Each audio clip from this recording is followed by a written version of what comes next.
be an indication of how good you are. It may not be, but I can promise you this, is that if anybody else runs through another major conference schedule undefeated, there's going to be a lot of people like falling all over themselves talking about, oh my gosh, how good is blah, blah, blah, so-and-so, fill in the blank. That's just kind of the way that's going to go. We know that's the case. So, I mean, the question I laid out for you yesterday, and I think that the commenter here, Mr. Yarbrough, brings a pretty good point, is that what if Georgia doesn't lose a game during the regular season? What if Georgia is 12-0 going into the postseason? Are you going to really exclude the defending national champions? Are you going to exclude the defending national champions from the playoff after a 12-0 regular season to kind of follow in the footsteps on that? We don't need that light on. Yeah, we're all good. Are you going to really do that? No. I would say that you shouldn't do that. I would say that you shouldn't want to do that. But we'll see. That's the argument that's going to come, because here's the one thing we do know is that there is a level of fatigue with the SEC when it comes to college football playoff. There is a legitimate thought process out there, and this is not like a conspiracy theory. This is very open. People talk about this openly. That college football as a regional sport is not as prolific of a business, robust of a business as it would be if the rest of the country was involved. That is why so many national talkers, so many national media types are on their knees begging for USC to be good.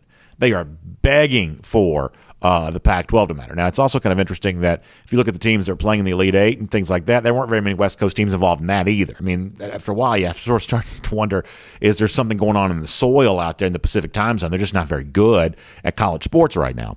But when you look at the college football situation, I mean, there are people that are just praying that Lincoln Riley is going to resurrect USC, praying that Caleb Williams is going to bring that about quicker. And you're left to kind of wonder, well, how come, Lincoln Riley, who had all kinds of bites of the apple as head coach at Oklahoma in the college football playoff, couldn't win any of them. All of a sudden, his fortunes and fates are going to be different out at USC. I've told you before, I think that Lincoln Riley is so far west now because he wanted to get as far from the SEC as possible.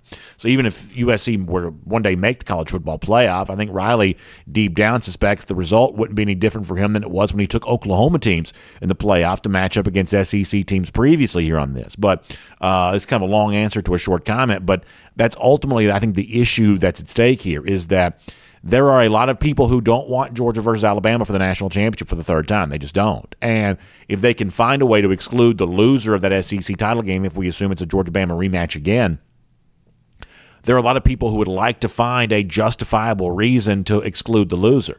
And some of that discussion is kind of already beginning, not because they hate Georgia, but because they hate the same old, same old. That's really what the bias is. I don't believe there's an anti-Georgia bias. I think the anti-SEC bias, to the extent that it exists, is folks just want to see something different. Folks want to see bigger cities involved. That's the other thing with the SEC. It's a lot of Starkvilles and Tuscaloosas and Auburns and Athenses and places like that. It's not Los Angeles and, Chicago and some of these big city locales. So if there is a case to be made for something other than Georgia, Alabama rubber stamped into the playoff again, you better believe there are going to be a lot of people who are going to want to make that. And I said before, that's not conspiracy theory. They're openly discussing the need to make college football more of a national sport. Well, if you make it more national, that's going to come at the expense of someone, and the second best SEC team has been the team that suffered under that mindset for the most in recent years. Randy Hall says, are we on all platforms now? Are we on all platforms now? Facebook, YouTube, Twitter, Twitch. Good morning to all of you. Thanks for checking in. We'll get started with the show here in just a moment. But as Randy said, I got to say hello to everybody else on all the various video platforms for tuning in and watching us here today. Very fun show coming up. Jacob also says the toughest stretch of the schedule is Tennessee, Mississippi State, Kentucky. Yeah, so I think when you start thinking about what's interesting about Georgia's schedule, and trust me, we'll get there on this. But when you start thinking about what's interesting about Georgia's schedule, I think Jacob brings a pretty interesting point. Is obviously the team on the schedule that's probably getting the most talk right now is Tennessee, and we'll find out how real that is. But the other thing that Jacob brings up there, and I do think this is worth examining in more, in greater detail at a certain point, is what's a road game in Starkville look like for year 3 with Mike Leach? A lot of the analytics folks kind of like Mississippi State here this year. Does that mean something? Is that real? Will Rogers at quarterback, some folks seem to like what he brings to the table. Obviously, Leach offenses have a history of scoring a lot of points. What is it like going to Starkville for UGA this year? And similarly, Kentucky. Georgia didn't play very well the last time it was there in 2020. And historically speaking, the team that Georgia has probably done the worst via the spread, and you care about gambling if you want to. I think of gambling oftentimes as just a level set for expectations. Georgia's failed to cover against Kentucky about as much as it's failed to cover against anybody, really far more so than most of the opponents that it plays. So is Lexington on the road? I believe it's a November date this year, which means it could be cold. Is Lexington on the road? Is that a tough game? Look at those two road games. Mississippi State, Kentucky. Is one or both those games tricky when they are played? I think that's exactly right.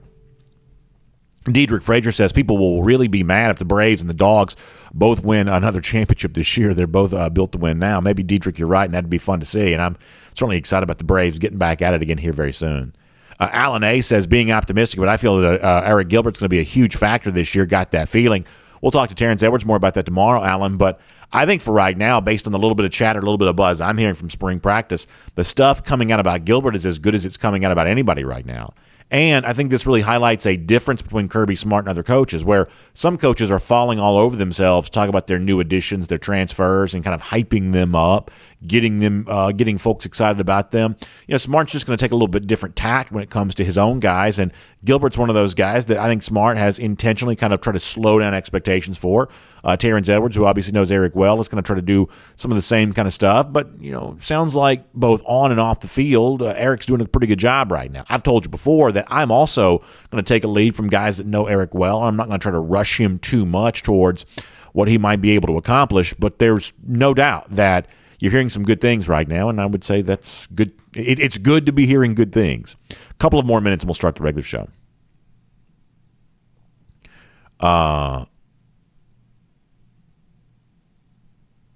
Dogs Only says, BA, talking about defending national champions, says, now we're in the hunt for another one. We'll keep the ones we have forever. Yeah.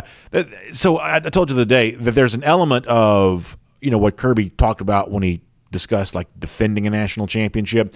There's an element of what he said that I don't think had, what does the fact checker say? Lacking context. There was an element of what Smart said the other day about defending a national championship that I felt like was lacking context. But the one thing that I do think is true is it's not like the Intercontinental title. Like I don't have to defend it. In other words, if I lose, someone takes it from me. You can't take the national championship from UG. From that standpoint, I believe that it's true. Christy, happy birthday to you, Christy. That's awesome. Always a great commenter and always great to have in here, and that's terrific to be able to see. So really good stuff. All right, and Dogs Only brings up a really good point that, so like when it's your team that's continually winning, you don't ever get tired of that.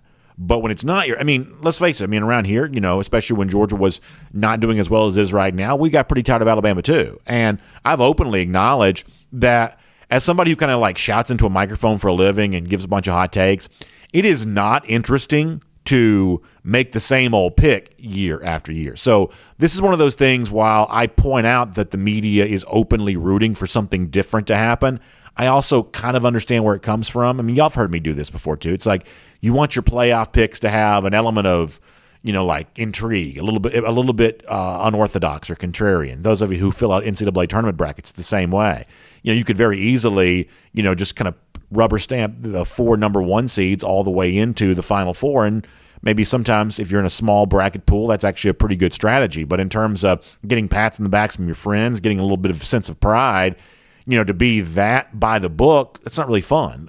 We all kind of like the idea of picking the unusual thing to happen and then hoping it comes true. So from this standpoint, the media is not that different than all of us, or the fan that is just kind of bored. I mean, you know, how bored do we get by Clemson each and every year being in the college football playoff? Last year, the door opening for somebody else to be there, I think, became a little more interesting to not have the same team there. So there's an element of, hey, if it's not your team that's in there year after year after year, it's only human nature and natural, therefore, to kind of want something different. So I think that Dogs Only brings up a pretty good thought on that. Randy Hall talking about the guy they call Pop now, Jamon Dumas-Johnson. I'm actually going to talk to Mike Griffith more about that here in a moment. And in fact, let me set the stage for the show today. Mike Griffith stops by, a little bit on the quarterback stuff from Mike's reporting on that going back a couple of days ago. A couple of those other big storylines to follow as we get ready for G-Day. It does loom here coming up on April the 16th. That's really good. A lot of reaction late yesterday to something that Aaron Murray said on the program. We're going to get more into that today. We'll probably spend a couple of days looking at some of the stuff that Murray brought up. We'll do that then. And by the way, next week, Murray's partner in the Players Lounge venture, Keith Marshall, going to be a part of the program. Former Georgia running back. Really excited about having him on board for next week. We have some surprise guests here coming up over the course of the next few days, which I'm really excited about. Keith Marshall being one of those, although I guess it's not really a surprise if I tell you about it. However, before we do any of that other stuff, very interesting praise coming the way of a 5-star UGA signee. This is kind of fun. Kind of sets the stage for some of what we might see here this year. So what do you say we start right there as it involves the 5-star safety Malaki Starks? Pretty good stuff. Let's do it now. It is DawgNation Daily, the daily podcast for Georgia Bulldogs fans. It's presented by Breda Pest Management, and it begins right now. Today's episode of DawgNation Daily is brought to you by Breda Pest Management, the official pest control of UGA Athletics. Presented by DawgNation.com. This is DawgNation Daily, the daily podcast for Georgia Bulldogs fans. Here's your host, Brandon Adams. So it's always fun to hear something good about a guy that has just arrived on the scene for UGA. And today, an example of that, but I want to go on a little bit of a journey before we get there. Let me begin with this. I think one of the cool moments for Georgia as it started putting its 2022 class together were a couple of big bedrock pieces that kind of fell into place near the same time. And I think one of the things that I think a lot of us have drawn the conclusion on, and I've certainly talked about this a lot, is that Georgia's actually in a really interesting place when it comes to recruiting now. That for most programs, recruiting is kind of a binary thing. It's like, hey, is this player of the athletic requirements necessary to compete at the highest level within the SEC, within major college football? That's just kind of a yes-no question. And for most programs, it's really hard to find enough yeses. This is just a matter of like basic economy. Like there is a lot of scarcity when it comes to elite athletes. There's just never going to be enough to go around.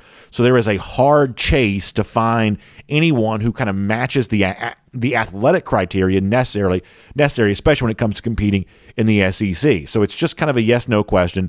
Is this player athletic enough, fast enough, big enough to do what we need him to do? And most often the answer to that question is going to be no. So programs are desperate for elite talent. However, there is a small handful, and this is a very small handful of programs that only recruit elite talent. They only recruit very big, very fast, very high-end athletes, future NFL-type talent. That's basically like the benchmark criteria to even baseline criteria to even get through the door. If you didn't have the athletic credentials, you wouldn't even get a look from certain programs. Alabama's one of those. I'd say Ohio State's been one of those. You know, LSU's kind of been in and out of that club for the most part. But over the course of the last few years, kind of coinciding with the Kirby Smart era, Georgia has definitely been one of those programs. And when you are Georgia, having been in this group now for a while, there's an interesting evolution that I believe happens when it comes from a recruiting standpoint. Once you're only recruiting elite athletes, now you have a chance to be selective among the category of elite athletes. In other words, it's not simply about, is this player athletic enough, big enough, fast enough to play at this level? Of the guys who are the ones that also have kind of the intangible characteristic that we want to bring to the table? Who are the guys that are future team captains? Who are the guys that are going to be good in the classroom? Who are the guys that are going to be good in the locker room? Who are the guys that we are going to want to be around over the course of the next 3 to 4 years? Guys that we would choose to spend time with if we had that choice. Like for most programs, if you're a really good athlete but kind of a bad dude off the field, there are most programs that just kind of have to tolerate that. You'll kind of put up with a guy being a jerk because, hey, we need what this guy does for us athletically. But at a place like Georgia, everybody's got the athletic credentials, so it becomes about adding other things to go along with that. And last year, as that 2022 class was coming together, there were a couple of guys that probably kind of stood to the forefront of that idea in my mind, maybe more than anybody else. I'm talking about, first of all, linebacker Jalen Walker, who when he committed to Georgia and over the course of that process of coming to UGA, you were just led to believe, wow, man, this guy really, not only is he a very good football player, the film tells that story, but this guy just seems to be really well put together on top of all that there too. Like it was just kind of a really cool thing to be able to see of just how sharp that he was. And like one of the things that he talked about was in wanting to come to UGA, he liked the idea of coming to Georgia because of who else was coming to Georgia with him, becoming fast friends with other members of that class, including five-star safety Malaki Starks. And I don't know, I just kind of remember that time in which Walker was coming to Georgia and Starks were coming to Georgia. As a Georgia fan, not only did you feel really good about kind of who Georgia was getting from a player standpoint, but who Georgia was getting in terms of what their locker room fit was going to be, what their leadership potential was going to be. And not only did we see this in these players kind of saw this in each other there as well. In fact, let's go back to Jalen Walker shortly after he committed to UGA, talking about wanting to be at Georgia because he was going to get a chance to play with a guy like Malaki Starks. I thought this was great at the time. Let's go back and hear Jalen Walker on that right now. Me and Malaki, we hit it off. I reached out to him, hey, what we going to do? I feel like I can't go to a university by myself to be great. I have to have the best teammates to be with me to be great. So, I just love that. It's succinct, it's to the point, but if you want to know how much potential greatness, and you heard the word great by Jalen Walker there used quite a bit in those couple of sentences, but if you want to know the potential for greatness that exists with a recruit, listen to what another recruit says about him, because, man, those guys know. They spend a lot of private time together. They know the real deal here. It's one thing to kind of put on a nice front for social media and put out Instagram videos of your workouts and things like that. It's another thing to be that guy away from the cameras or away from the social media attention or away from the, whatever you say in front of coaches because that's the right thing to say. The players behind the scenes, they know what's what. They know who's who. And Jalen Walker says, when I see Malaki Starks, I see the real deal. That's kind of what he says there. And I think stuff like that from Walker were to get people even more excited about what the safety Starks might be able to do at UGA. And, Starks in his own mind, talking about his decision to come to Georgia and the reasons why that mattered to him, once again, you see a lot in him that's about more than just, hey, this is a good football player. This is a guy who matches the athletic specs that a place like Georgia needs. This is also a guy that seems to bring some of that intangible stuff with him there as well. Let me let you hear Malaki Starks when he made that decision to come to Georgia, and I think it'll remind you of how much that win was celebrated when Georgia first got it a year or so ago. This is Malaki Starks. I didn't feel like another recruit, not saying that I did with Alabama Clemson, but Georgia made me feel like they actually wanted me, not that I was just some other five-star player who was just getting a jersey number. And that meant a lot to me. That was huge. And just to having that connection with all the coaches, because it's different when you just have one connection with one coach, but when you have connection with all the coaches, the whole coaching staff, it's great. I love the line there from Stark saying, hey, Georgia made me feel like I'm not in most programs, and most players that attend most programs don't even have the opportunity to say this, but hey, Georgia didn't just make me feel like, quote, I'm another five-star player. In other words, I don't want to be just another five-star, just another name in kind of a category that sort of loses meaning when you repeat the phrase over and over again. I think that's really cool from Starks. I think it's really cool that Georgia showed him that's the way they wanted to recruit him. In other words, we value more about you other than the fact that maybe one day you're a future first-round pick. We value more about you than that. Starks feeling that, obviously seeing that in himself, and making Georgia the obvious and irresistible choice because of that.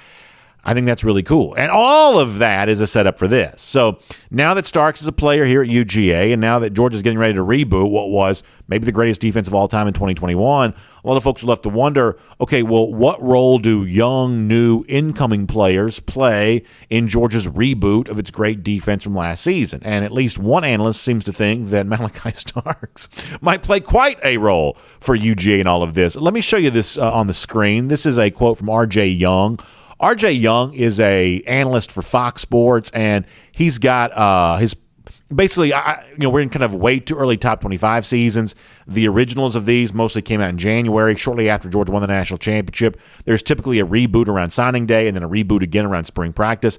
R.J. Young has kind of refreshed his, and you can leave that on the screen, I'm going to read it. R.J. Young has kind of refreshed his preseason top 25 a couple of times now. He said Georgia in the 4 spot in all of those instances. And there was something that he said about Malaki Starks in his most recent write-up that I thought was kind of worth our attention here because, oh boy, is it certainly high praise for Starks. So this is what R.J. Young says, having Georgia preseason number 4. He says, Georgia's 2021 defense was generational. Odds are it won't be again in 2022. But 5-star safety Malaki Starks has a chance to become the best defensive back to leave Georgia under Smart since 2018 Jim Thorpe winner DeAndre Baker. Wow, that's a lot of praise for Malaki Starks. And listen, I'm all about it. I think Starks is a great player.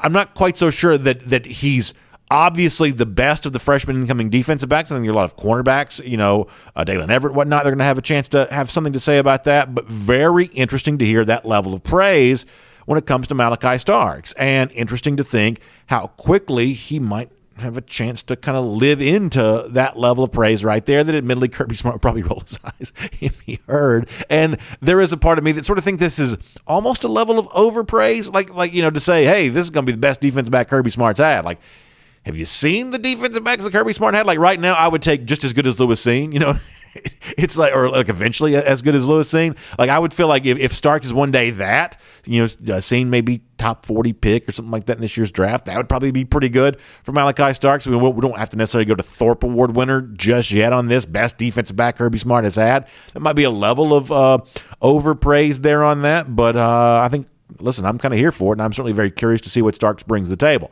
As far as what he does bring to the table, Kirby did go into some detail about that going back to December. So maybe as a way of kind of getting on the other side of a pretty intense level of praise from the Fox Sports analyst, this is what Smart said about that going back to December.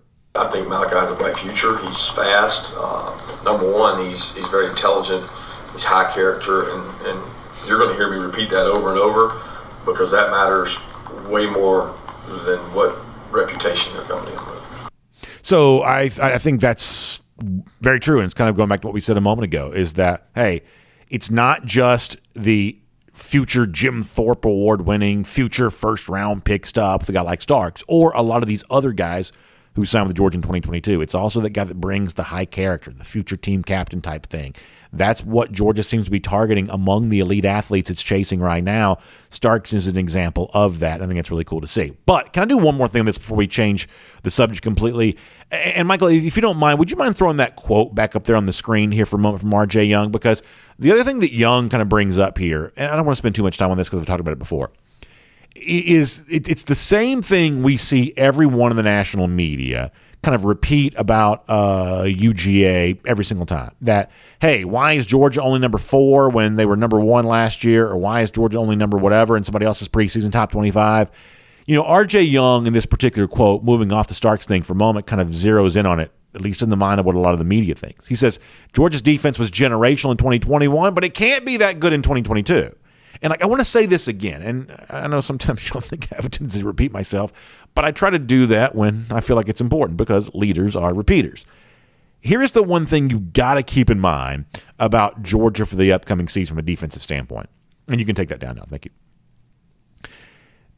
Georgia does not have to be as good defensively as it was in 2021. That is not the goal. The goal is not to match some sort of historical feat. The goal is to be good as required here for this season. That's what the goal is. And it remains to be seen if Georgia's going to do that. But Georgia can absolutely be as good as it needs to be this season without matching what it was in 2021. And to kind of further this point a little bit more, how much worse could Georgia's defense have been last year and Georgia still be the best team in the country? I mean, ask yourself that question for a moment. Like Georgia's overall defensive performance certainly propelled it to a national championship. But could Georgia have been worse defensively and still won the national championship? And you could look at most of the games that Georgia played, and you see comfortable wins over and over and over again. And you see the defense playing a big role in all of that. I mean, really the only game here where less defense would have probably cost Georgia, including the national championship, by the way, but the only game where less defense would have cost Georgia, probably the Clemson game. Week 1, didn't score an offensive touchdown, needed the defensive touchdown to win the game. Like, that's it. Like, when you talk about the difference in Georgia between what was a national championship and what would have fallen short of the national championship, the defense obviously a big part of that. And the one game where that really probably showed up more than anywhere else was that Clemson game week 1. Without a generational defense, you probably don't win that game. But even with something less than a generational defense, at least in theory, you probably win the rest of them there as well. So when folks have the conversation about, there's no way the Georgia defense can be as good in 2022 as it was in 2021. May be true, but that's not the goal. And when you think about the gap that existed between Georgia's defensive performance and how good it still could have been and still been among the national elite, there is a lot of cushion there that's in place for UGA too. So just kind of something to think about there. Nice to hear some praise from Malaki Starks. Interesting to hear the ways in which a guy like that, along with Jalen Walker and others, valuable for far more than just their athletic credentials. It's their intangible credentials there too they seem to bring to the table, and one of the reasons why there is so much excitement to see what Georgia's defense does have in store a year after winning a national championship. My name is Brandon Adams, and this is DawgNation Daily, the daily podcast for Georgia Bulldogs fans, presented today by Breda Pest Management, and happy to have you with us, no matter how you get to us today, live on video, starting at 9:45, 1st and 15, DawgNation.com, the DawgNation app, 10 a.m. after that, Facebook, YouTube, Twitter, Twitch, radio at noon on Athens Sports Radio 960 The Ref, and as a podcast, wherever you find them, including the world-famous DawgNation.com. We are just so happy to have you as a part of our program, and so grateful for Breda Pest Management to be a part of our program, presenting it for you here today. I'm always very proud to tell stories of companies like Breda Pest Management because I like people there. I like what they do. We are like-minded. You know, Matt Breda, big UGA fan, big supporter of UGA. In fact, that Breda Pest Management is actually the official pest control of UGA athletics. What that means is they're taking care of the Equestrian Center and Foley Field and Sanford Stadium. They're protecting all of this from termites, and it's the same thing they can do for you there as well. But it's not just the bugs, although the termites are really important. It's critters there too. I mean, we're in that kind of time of year where, and listen, I'm not an expert on this, but you know how it's like kind of warm during the day, but it kind of gets cool at night? That means there's more and more critters coming out, and when it gets cool, those critters are looking for a place to get warm, and so what do? They try to sneak into your house somehow, some way, and that's kind of creepy to think about, but it is a factor in life, and so that is what Breda Pest Management steps to the plate to do. They protect you from termites. They protect those invading pests that try to sneak into that crawl space or attic or whatever else on that. They are just all about doing all of that for you. They want to take good care of, because they've been taking care of folks in the Atlanta area and across the state of Georgia since 1975. They got 125 folks working hard to make sure you are well protected at your home from termites, which is a big issue in Georgia, and any other kind of critter invasion or anything like that. So very easy to get started with them. Simply reach out, BredaPest.com. That's BREDA, BredaPest.com. The official pest control provider of UGA Athletics. Good friends of ours here at DawgNation Daily, and a great asset for you with your own home there as well. All right, we've got Mike Griffith coming up in just a moment. Before that, I want to go around the doghouse today, and I want to go back in time here just slightly to something that happened late on yesterday's show. We had a very good show yesterday, and late on the program yesterday, former Georgia quarterback Aaron Murray joined. I'll invite you to do one of two things. Either check out the full edition of yesterday's show, because it's worth your time. We also have the Aaron Murray interview kind of exclusively linked to our DawgNation YouTube page there as well, and you can check that out there on that, because Murray had a lot of cool things to say. He's right there at the center of all of the NIL stuff that's going on, obviously working with the Players Lounge that's getting a lot of Georgia players played and giving a lot of fans kind of a cool opportunity there as well. So Murray's deep in the midst of all of that. But he also had a lot to say about his own position yesterday at the quarterback spot. And there is one guy in particular, in addition to being well documented as a big fan of Stetson Bennett. He's called Bennett like greatest quarterback in Georgia history because he won a national championship, even though most folks would kind of think of maybe from a statistical standpoint, Murray in that category. He has certainly given some love to Stetson Bennett there in that regard. But yesterday on the show, also talking about the impression that Carson Beck has made on him after having a chance to see Beck practice a few times over the years. And this got a lot of attention. This was Aaron Murray from yesterday. I've been a big fan of Carson Beck. When you look at, to me, just pure arm talent on the field and ease of throwing the football, the accuracy, he checks off a lot of boxes. I remember watching him a couple of years ago in practice. Like, man, he jumped out to me. Last year, he jumped out to me. He's someone that needs to take that mental hurdle of being able to mentally get ready for a game, mentally be able to execute all times, because that's what you have to do. You can't have a bad practice. You really can't.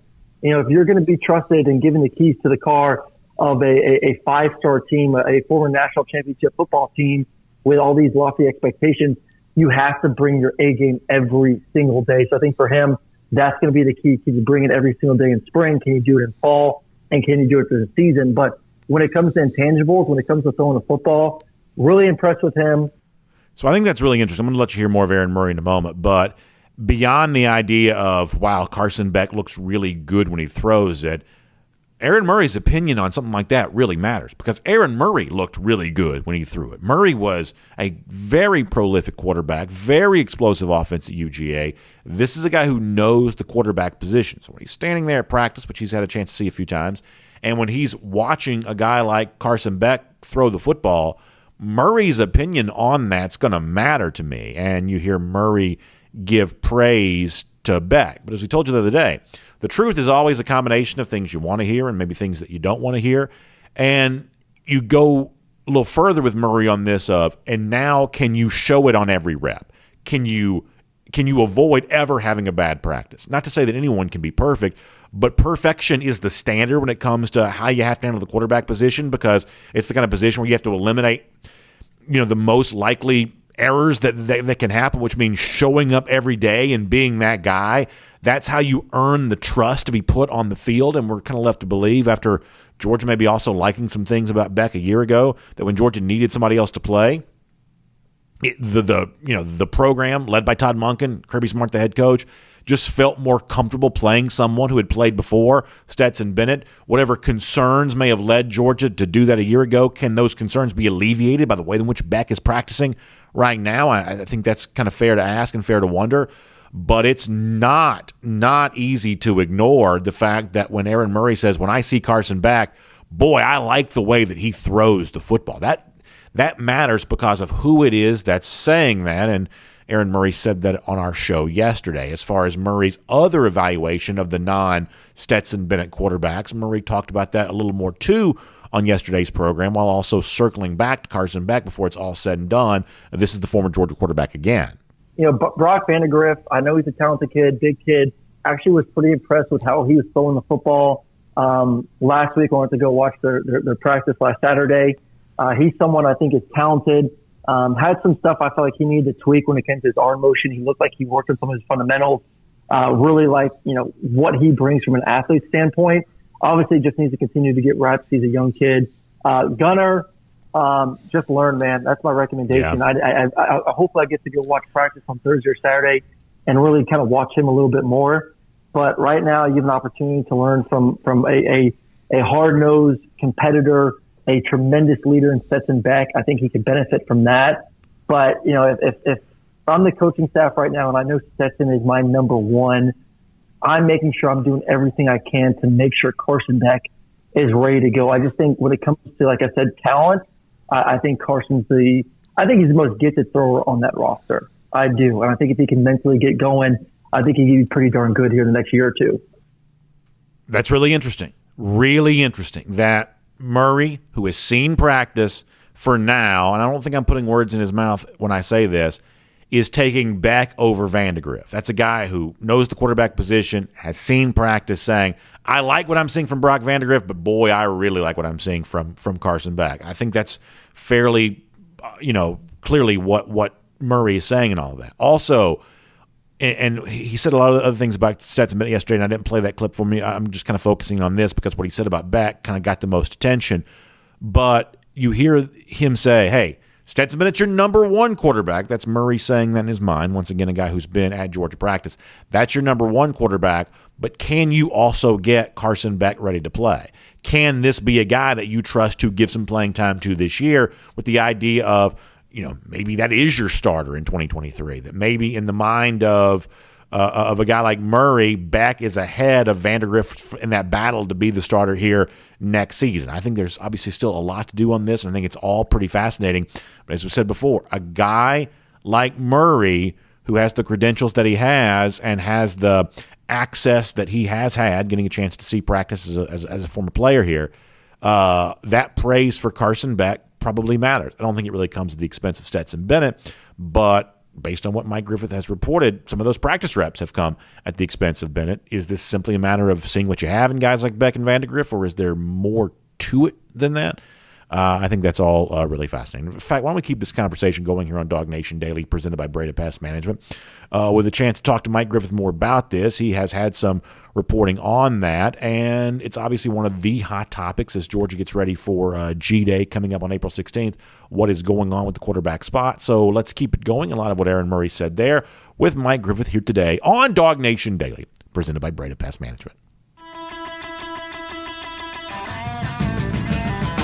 From Athens and across the SEC or wherever the recruiting trail may lead, here's a DawgNation.com insider. Great to have Mike Griffith on the program. He's had interesting reporting on this over the course of the last few days involving what's happening at the Georgia quarterback spot and what's, at least in my eyes, a little bit unorthodox, but probably for a good cause to find out what you got in these other guys.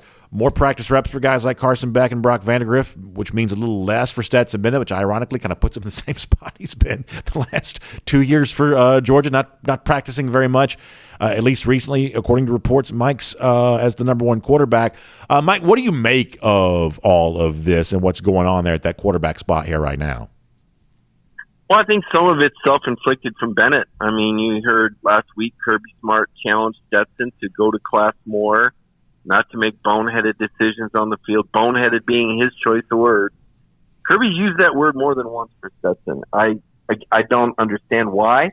He can't just say make better decisions, but he chooses to use that derogatory term and says that he needs to do the right things, which is a very curious descriptive. So there's obviously something going on between Kirby Smart and Stetson Bennett based on what Kirby Smart has said, based on Stetson saying there were some closed door meetings with Kirby telling him some things he liked and some things he didn't. So this isn't media driven. This isn't fan driven.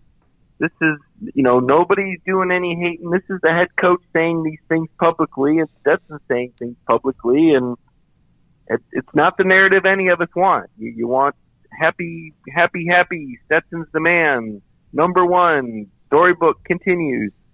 But that's not where we're getting. So where does it leave us? Well, I think Kirby kills two birds with one stone. He sends a message to Stetson like, look, I'm not afraid to put somebody else in there. And oh, by the way, spring is supposed to be a time where guys compete anyway.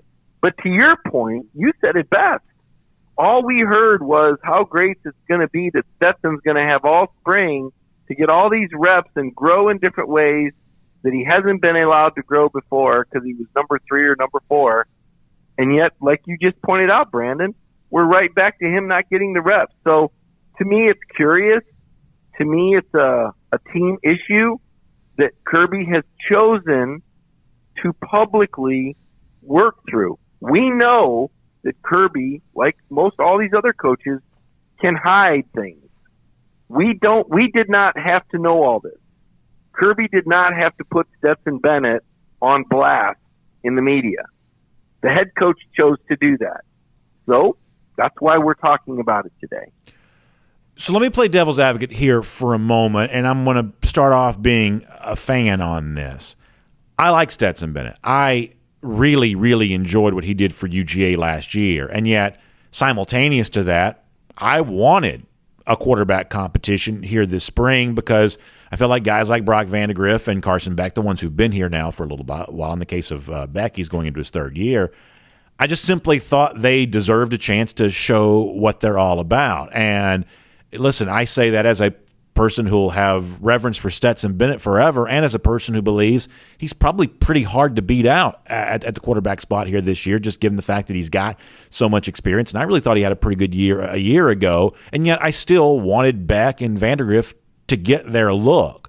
Why can't this just be about wanting to find out what you have in Beck and Vandagriff and not wanting Beck to go 3 years without getting a chance to really show it? Vandagriff getting a chance to show what it's all about. It seems like it's kind of conventional wisdom that you might lose one of them, so why not find out what you have in one of them before you lose one of them? Well, you found it out last spring when Beck beat Bennett out. He was the number 2. Clear cut. Look at the stats from the G-Day game. And Stetson went to Kirby, complained, and all of a sudden Beck wasn't the number 2. So Beck beat him out once before. And it didn't matter because Kirby wanted Stetson on the field. And Kirby wants Stetson to be the guy next year, too, or I don't think he'd come back. And Todd Monken has said that Stetson's going to be the guy. But, Brandon, as Kirby pointed out, it's about more than just being the most experienced guy. It's about being a team leader. It's about doing the right things. And Kirby's telling us that Stetson's not doing those things to his satisfaction. His quote was, "We continue to challenge him to do those things." That's what Kirby said. And he never said those things about Jake Fromm. He never said those things about JT Daniels. So clearly Stetson, even as a 24-year-old sixth-year senior, has areas that the head coach has told us publicly he wants him to grow. So if Stetson doesn't meet those standards, then I think Kirby could be influenced to maybe playing another quarterback, as Todd Monken had prescribed after last spring. I mean, Stetson went to Kirby because Beck was the 2, and Stetson didn't feel like he was getting enough reps as the 3. So Kirby rectified it. Beck was still the number 2 the week of the UAB game, but he had a bad practice, and Stetson cashed in with an incredible performance, throwing 5 touchdown passes in the first half and winning some trust from the coach. And as you pointed out, leading the team to the championship, proving reliable, safe, and an offense that Kirby felt suited his abilities. But things can change quickly, and Kirby Smart's not a guy who's going to lower the bar or lower the standard for anyone. Clearly, not even Stetson Bennett. I think that's the message here. And I'm with you, though. You got to give Beck and Vandegrift a chance, but you also have to be fair and say, well, if I give them a chance and they're better, you're going to play them. What if Brock Vandegrift's better? What if Carson Beck's better? And how much better do you have to be to cancel out that advantage that Stetson has with the experience that you pointed out? Well, and that's what I think is interesting about, like, say, Carson right now, because that's the guy that Aaron Murray talked a lot about yesterday is, I mean, it's one thing for Georgia or anybody to look at Carson and like the way that he throws it, but say a year ago, not knowing how long JT Daniels might be injured of, okay, do we really want to play this guy right now? Is he practicing consistently well enough that we feel like we really trust him to be on the football field? It's one thing to say that then, and maybe that was a reasonable conclusion that could have been drawn, but now it's a year later. Now Carson Beck presumably is a year more mature on that, and so I just think it stands to reason that he's likely more ready to play right now with all the things that are required from a quarterback than he maybe would have been last year. I mean, to me, there are sort of several questions that can be asked in isolation here. Regardless of whatever Stetson Bennett is Carson Beck now a player that you trust to put on the field and play? Is this a player that is, much like they would have said about Stetson Bennett in the South Carolina game a year ago, is this a guy who is practicing well enough that he deserves the chance to play some? It doesn't have to be, in my mind, hey, he's overtaken Stetson Bennett for the quarterback job. I don't think you could do that over the course of one spring practice. Almost anybody could. But could you earn yourself enough, either Beck or Vandegrift, but in this case we're talking about Beck, could you earn yourself enough to get a longer look as you head towards the summer and maybe a longer look as you head towards the start of the season? I mean, to me, that's what could be at stake for one of these two quarterbacks here this spring. Do you agree with that? Sure. I think we've said from the start there'd be a race for number 2, and we felt like number 3 would lead.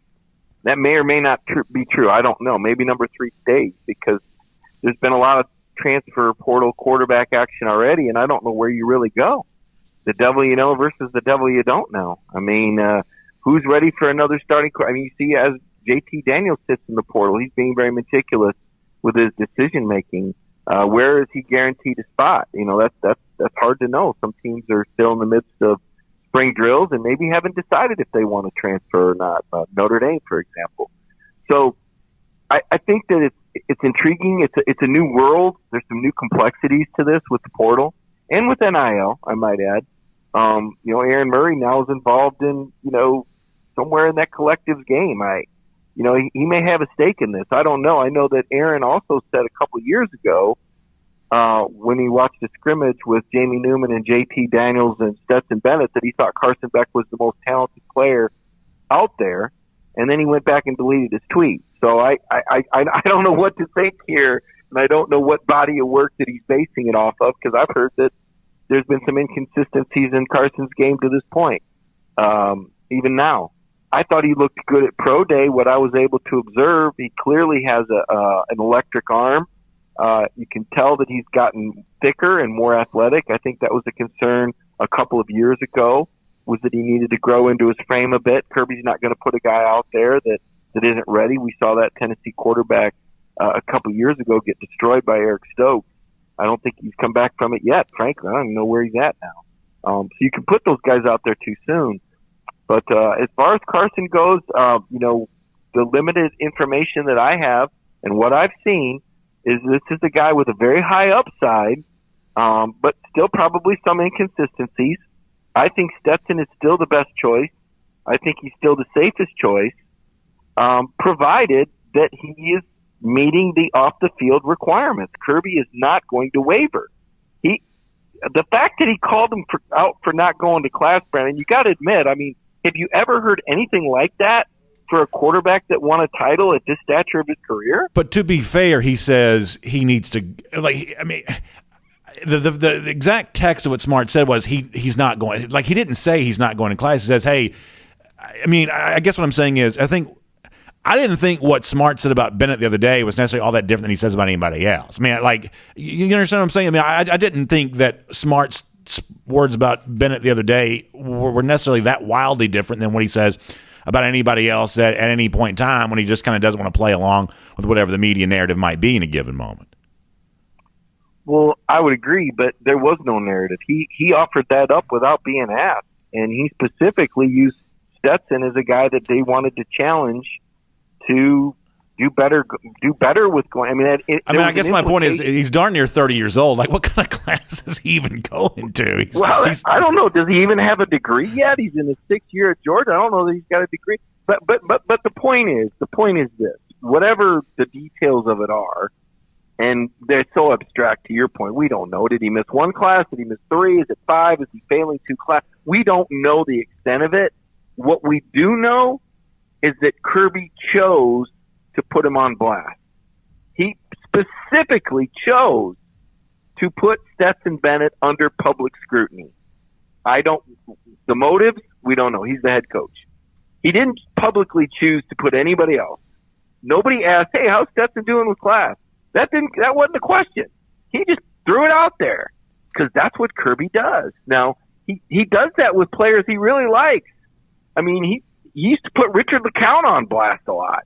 Remember we were watching the imaginary G-Day game, the COVID year, and they go to Kirby for observation. I think they were replaying the Notre Dame game. Yeah, right? yeah. And for some reason, Kirby just goes, well, there's a play right there. Richard lost his man and gave up a touchdown. I'm going, wait a minute. This is supposed to be a happy day. And somehow you fit in. So it's not unprecedented for Kirby to go after the guys that he thinks the most of. He'll do that. If he loves you and he thinks you're great, he'll put you on blast like that. It's just a coaching technique. But I thought it was extreme. And at the time I just thought, okay, he's going to rattle Stet's cage here to get his attention. But then the next thing you know, the next practice come Thursday and Saturday, you're finding out Bennett's not necessarily getting the reps with the ones. And you're finding out that Beck and Vandergrift, from what I'm hearing, both are having good moments in practice. And now, here we are, we're letting our imagination wander a little bit. Could we be looking at a Georgia team with a different starting quarterback?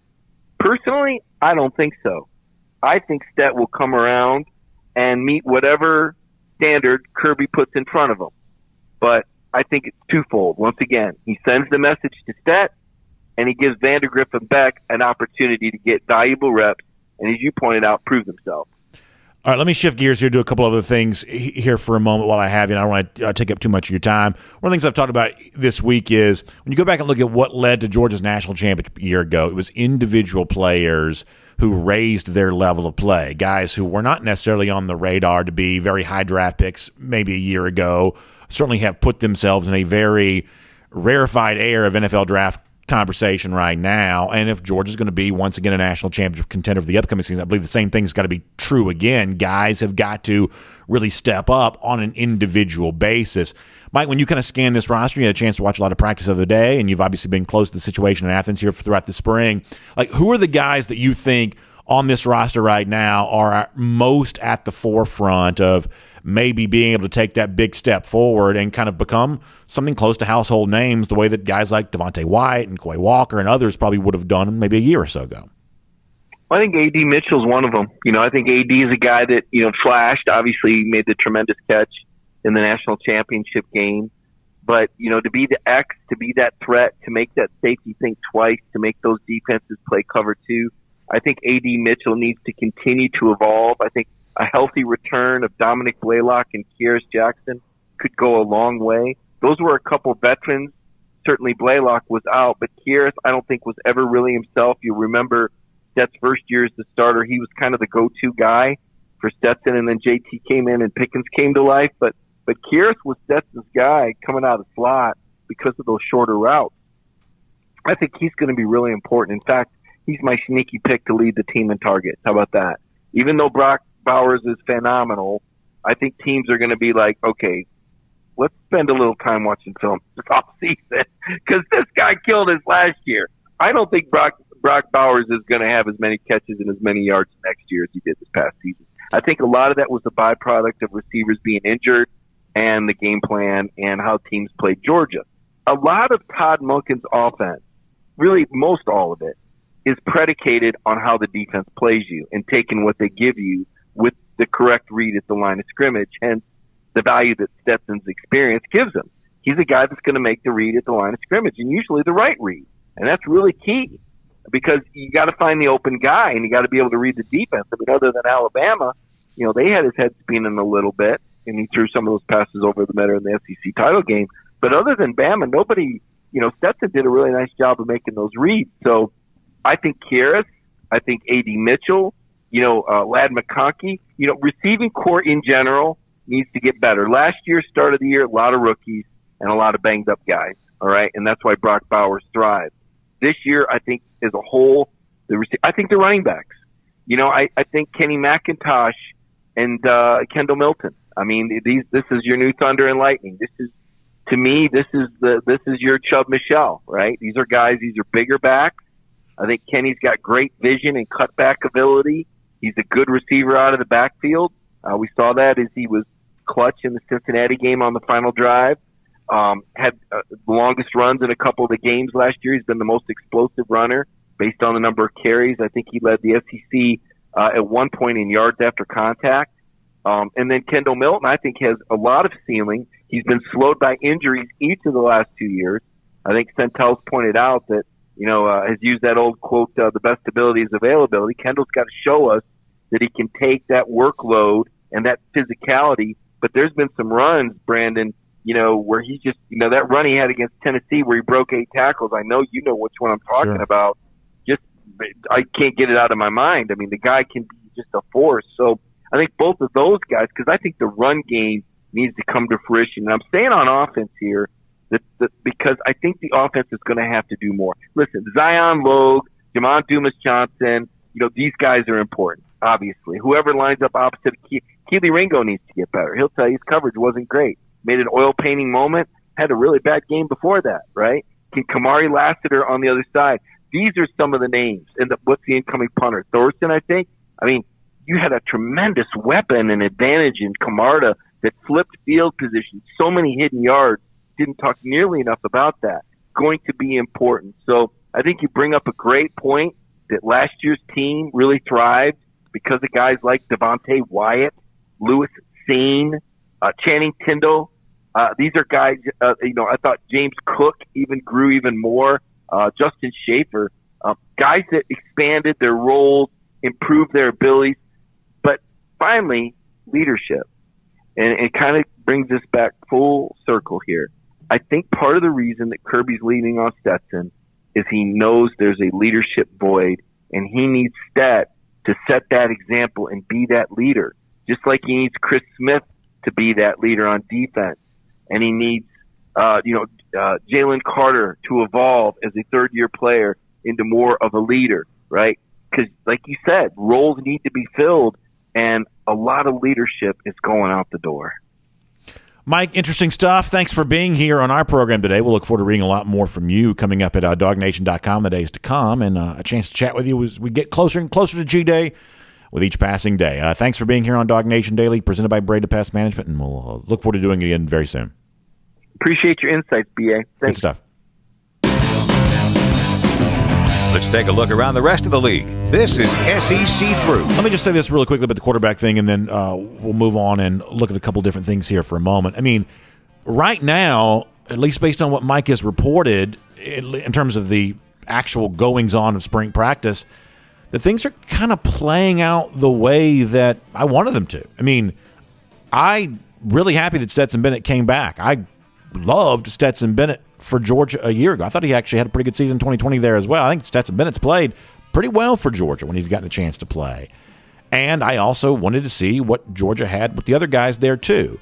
I mean, remember, we did topics on this. Remember, we did this on a show, back in February of, would Stetson get something less than JT Daniels' treatment of a year ago, where Daniels was kind of unquestionably named as the starting quarterback there on all of that and kind of treated that way. And that was kind of atypical for Kirby Smart, and sort of thought that this is one of those years where maybe giving Bennett that level of treatment probably did not quite make quite so much sense. And I say that as someone who both enjoys cheering for Bennett, but also has really been pretty impressed with what I've seen from Bennett. But to repeat myself again on something I've said before, the truth is always a mixture of things you want to be true and things you kind of don't necessarily, like the fact that they are true. And I would say that the truth of Stetson Bennett is, while he emerged as the starting quarterback for Georgia last season and was a key contributor towards a national championship,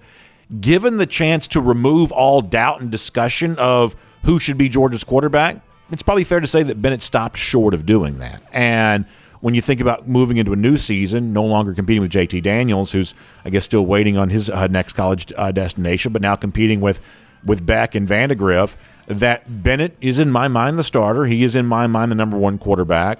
But I don't quite think that Bennett played well enough last year that there should be no debate, no discussion whatsoever. I don't think that's the case. And listen, I'm not going to get too much into what Smart said about Bennett the other day. I think Mike and I have a little bit of a different opinion on that. I just don't – that doesn't strike me as all that volatile. It's just kind of the way the Kirby Smart talks, at least in my mind. So I don't make much out of that. But the idea that Bennett played in such a way last year to be Georgia's starting quarterback, to start this year as the starting quarterback, but to have the door somewhat open for someone else to have a chance to impress, based on what I've seen unfold here, that's the scenario that kind of makes some sense, and maybe that's happening. I mean, I would love eventually to get some clarity. Are Beck and Vandegrift competing with each other to be number two, or competing with Bennett to maybe eventually be number one? I'd like to hear more on that topic if there's a chance for some candor on the part of Smart or maybe eventually Todd Monken. But for now, the idea that Bennett's played well enough to be the guy that we think of as the starter, but not quite well enough to have completely removed all doubt on that, I don't know. That's what my eyes are telling me probably should be true. Anyway, let's transition now. Cruise around the SEC courtesy of Royal Caribbean. I'm going to say this quick because I've told you this a million times. Independence of the Seas is going to be a blast. We're leaving on April 25th. We're going to Nassau in the Bahamas. We're going to Perfect Day Coco Cay. We'll be just on the other side of G-Day, so we'll be able to kick back and relax and talk about what we saw then.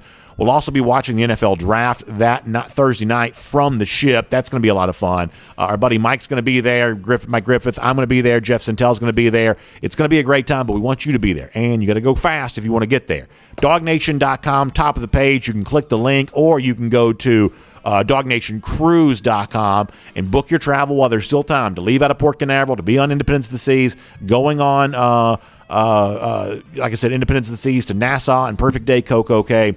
Wonderful, wonderful cruise around the Bahamas. Wonderful 4-night vacation. It's going to be a great time, and we want you to be a part of it. All right, let's go cruising around the SEC now. I want to look at the R.J. Young preseason top 25 a little bit more, because I did mention that off the top of the program here a moment ago. And so if you look at his top 10, actually if you look at his top 4, he's got Bama 1, he's got A&M 2, Ohio State 3, Georgia 4. So 3 of the top 4 SEC teams. Then you got Baylor. Arkansas is now in the top 6. Notre Dame's at 7. Utah is 8. Ole Miss is 9. Michigan State's 10. So 3/4 of the top 4, half the top 10 are all SEC teams. I said this yesterday. And I just think that the narrative that Georgia fans ought to be working very hard to push, because A, it's true, and B, it benefits the Bulldogs. We are in a day and age where the burden of proof is on the non-SEC guy right now. And this is one of those things where I think sometimes in this region we kind of tread lightly on, because to say no one else plays the same level of the SEC, there's almost a thought that, very educated, analytically minded people, they roll their eyes on that. And that's the kind of thing that a lot of people use to kind of put the SEC down. These redneck fans, they think nobody outside the SEC plays college football. Have you looked around the current landscape of college football as of late? Does anybody else play college football anywhere near the same level as the SEC does? And when you're thinking about how you're going to evaluate a Georgia, an Alabama, or a Texas A&M for the upcoming playoff debate, shouldn't that have to be a discussion? And to me, this is the dog that's never barking. In any of these kinds of top 25 reveal shows that come out each week with the selection committee, or the way in which ESPN that controls a lot of this, the way they talk about this each week on College Game Day, nobody ever just comes right out and says what's obviously true, which is that Big 10, Big 12, ACC, Pac-12 are vastly inferior to the SEC. Vastly inferior. So that means that not only is the SEC champion better than the other conference champions, but the SEC runner-up and very likely the third best SEC team is also a lot better than most of the other teams there as well. Orange Bowl last year will stick in my mind forever because there's a certain smart guy line of thought that, hey, I know these SEC folks think that nobody else plays football than them, but Michigan's about to show you a thing or two. Aiden Hutchinson and David Ajabu or whoever else, they're going to come down here and show you something. Well, they didn't show me anything. The same way that Notre Dame didn't show me anything in a couple of playoff berths either. Because going into those playoffs for Notre Dame, of hey, these SEC folks think nobody plays football, but Notre Dame's quietly pretty good. And from time to time, even I've kind of bought into that line of thinking because you want to feel smart, and that's the kind of thing that smart people kind of say. But smart people have continually been wrong on this topic over and over and over again. Michigan wasn't playoff worthy a year ago. The two Notre Dame teams that have made the playoff, they weren't playoff worthy. Oklahoma coming out of the Big 12. How many shots could you have given a Lincoln Riley coached Oklahoma team against an SEC foe before they'd have finally won? They came close against Georgia, got blown out completely against the likes of Alabama and LSU. At a certain point in time, this preponderance of evidence has to matter. And I do get frustrated in the way in which the playoff conversation takes place, where people seem to ignore that. If we're going to talk about who the best four are, or eventually in kind of an expanded playoff format, who the best of 12 are, paying full due diligence respect to how much better the SEC is than every other league, I think that's got to be a big part of that discussion. Real quick here. So Brenton Cox, still at Florida, by the way. Some of these guys, it just feels like they've been around forever. I mean, Brenton Cox was in Justin Fields' signing class. Fields is going into how many years has he been in the NFL already? Or I guess it seems like more than it has been. But Brenton Cox still at Florida, setting his sights on Alex Brown's single-season record for most sacks. So Cox is still down in Gainesville talking a big game, and we'll see if this new defensive staff, I know that Brenton dealt with some injury stuff, but we'll see if this new Florida defensive coaching staff can get a little more out of him, and he's still down there in the game with the Gators doing his thing. And then I also saw this, and I think it's interesting that these two storylines are happening at the same time. So Joey Gatewood back working with Gus Malzahn again, former Auburn quarterback, former Kentucky quarterback, but no longer a quarterback. He's both a former Wildcat and Tiger, but now transitioning to the wide receiver position there at Auburn. And listen, Gatewood's a really good athlete. I could see him potentially doing really well with that. But it also kind of reminds you of a couple of years ago when Bo Nix first arrived at Auburn. And when they were going through the quarterback competition at the time, you had four different quarterbacks. Court Sandberg was like the one dude, and Gatewood was there. Bo Nix was there. And the other guy was Malik Willis. And by the end of the spring, Auburn really kind of whittled that quarterback competition down to just Gatewood and Bo Nix, essentially freeing Malik Willis to transfer somewhere else. Well, lo and behold, a couple of years later, Willis is on the verge of being a first-round pick in the NFL draft and really kind of getting a lot of love from a lot of those draft analysts, and now Gatewood switching positions. And listen, there were some people at the time. Willis went to Roswell High School, and so a lot of Atlanta area folks knew him, and there were a lot of Auburn fans that kind of thought he had something interesting to bring to the table, and yet he really ultimately ended up showing that working with Hugh Freeze. So we're in a day and age right now where these quarterback competitions, for the most part, dominate spring practice, whether it be a Georgia situation where a couple of guys are trying to get themselves a little extra attention, or in other schools around the SEC where there's an outright hand-to-hand combat going on to see who the starting quarterback is going to be. The Auburn situation from a couple of years ago kind of shows you that sometimes the loser of the competition is not necessarily the odd man out when it comes to future success, including a guy like Malik Willis, who left Auburn, went to Liberty, and now is on his way to being a first-round pick, where one of the guys that was ahead of him on that depth chart at the time, Joey Gatewood, is now considered a wide receiver by the coach who initially made that decision. So just something to kind of file away. We'll make that cruising around the SEC, courtesy of Royal Caribbean. Now let me do this with you here just for a moment. I told you about this yesterday. A really exciting opportunity for those here in our state who love the University of Georgia and want to show support to UGA because of the ways in which Georgia both makes the world a better place and our state a better place by educating the next generation of Georgians and really doing the kind of research that really becomes landmark in some of the great discoveries that lie at the forefront of future horizons. And that's what UGA is kind of all about. And so many of us take such great pride in what the University of Georgia means to so many people. And this is the week we get a chance to show what that's all about. We can join with thousands of other stakeholders in UGA alumni and everything else, and be a part of the Day of Giving. It's a 24-hour day of giving where folks are going to get involved, make a donation to the University of Georgia, support the Alumni Association and the great work that gets done to support this great institution in our states. Let me give you the website to go to here on this. It's gail.uga.edu. Let me give that to you again because it's a little different than you might expect. It's gail.uga.edu. The big 24-hour day of giving comes up on Thursday. We're doing our part to make you aware of that. If you go to DawgNation.com, there's actually a link you can click there as well and learn more about this. But a lot going on with the big 24-hour day of giving to support the UGA Alumni Association coming up on Thursday. One more time, that website, gail.uga.edu. And, of course, I'll also wrap up today by reminding you about my friends at the Finnish Long Drink. Go to longdrink.com and you can enjoy all the different varieties of the long drink. There are 4 different varieties. There's traditional in the blue can. That's a gin kick grapefruit flavor. Long drink cranberry. Same kind of deal with the cranberry flavor. A lot of folks love that. Long drink zero, no carbs, no sugar. Long drink strong, 8.5% alcohol by volume. Really cool story and a great flavor. It's a ready-to-drink cocktail that comes in a can. It's a kind of a new category of beverage for those of you that like mixed drinks. Here's a mixed drink. You don't have to mix yourself. You can just enjoy it, whether it's a beverage store or a bar near you or maybe a golf course. I see it at golf courses all the time. Go to thelongdrink.com. You can find out more about that. That is thelongdrink.com, and you can find out more and check that out today. All right, let's show off our golden shoe here for a moment. Very funny winner today. I'll give this to you on the screen. You get a chance to see that.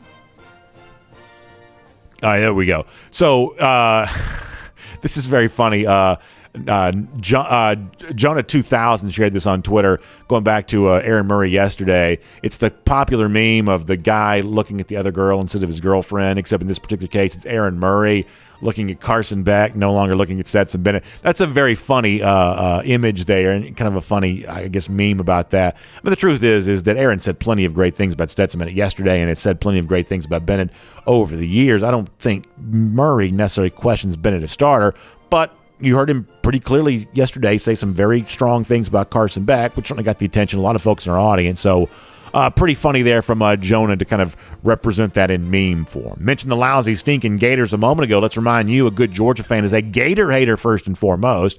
And it's been 4,829 days since those lousy, stinking Gators have won a national championship. And more bad news for them. 213 days from right now, Georgia's back in Jacksonville for the world's largest outdoor cocktail party, beating up on the Gators again. Y'all have a great day.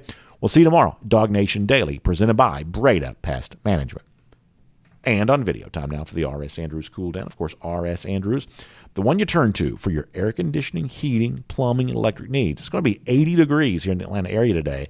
That is a signal to you that air conditionings, if you haven't used yours yet, you're about to be using it. So make sure it's tuned up and ready to go for the spring and summer seasons that are on their way. And speaking of being on their way, I am on my way to find your comments here. We'll take a few of those. I'm going to go to Facebook first because yesterday, after a very long show, I didn't get to Facebook until almost 15 minutes to 12. So let me show respect to what is our original video platform. We are on 1 million platforms now, but when we first started on video, it was Facebook only. So there you go. William Smith says, thank you. William, good to see you here today. Rick Alicorn says, go dogs. Or I should say, he says, GATA dogs. There you go. I like that. Let's see what else. Somebody on the subject of flying a drone. Yeah, I've always wondered if I could fly one of those things. I think drones are really cool. I think the video images you get, especially kind of like some of the low stuff that you get from a drone is really cool. But I don't know that I could fly one of those either. I always think it's kind of cool. Now you see some of those videos where like people have gotten really good at flying them so they can kind of fly them through tight spaces. And that to me looks really cool when someone does that well. But I would crash one of those things so fast. So fast.